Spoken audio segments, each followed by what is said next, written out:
કે ભાગવત ભગવાનના દર્શન માટે પધારશે. વજુભાઈ, ભરતભાઈ અને પિન્ટુભાઈને કથામંચ પર પધારવા વિનંતી. આવવામાં થોડી ઝડપ કરશો તેવી વિનંતી છે. વજુભાઈ અને પિન્ટુભાઈને અરવિંદભાઈ, નાનુભાઈ પંચાલ પરિવાર પોતાનો સત્કાર ભાવ વ્યક્ત કરે તેવી વિનંતી છે. વજુભાઈને પણ ફરી નરોત્તમભાઈ મંગલદાસ પંચાલ એમનો સત્કાર ભાવ સંપન્ન કરે તેવી વિનંતી છે. અમદાવાદ જિલ્લા ભાજપ મહામંત્રી નવદીપભાઈ ડોડિયા દાદાના આશીર્વાદ અને ભાગવત ભગવાનના દર્શન માટે કથામંચ પર પધારશે.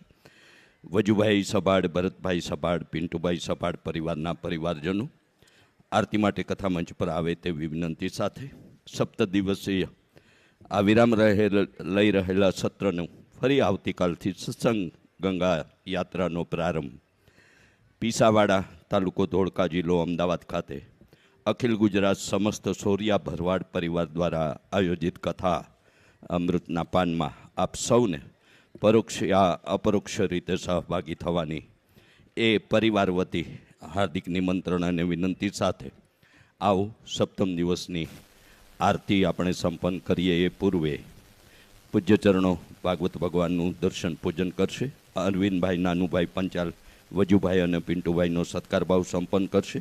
નરોત્તમભાઈ મંગલદાસ પંચાલ પણ વજુભાઈનો સત્કાર ભાવ સંપન્ન કરશે. પુરુષોત્તમલાલજી મહારાજ વંથલ ગાદીવતી, શ્યામભાઈ ભાનુશંકર મહેતા, જિજ્ઞેશ દાદાનો સત્કાર ભાવ સંપન્ન કરે તેવી વિનંતી સાથે સૌને જય શ્રી કૃષ્ણ. રાધે રાધે.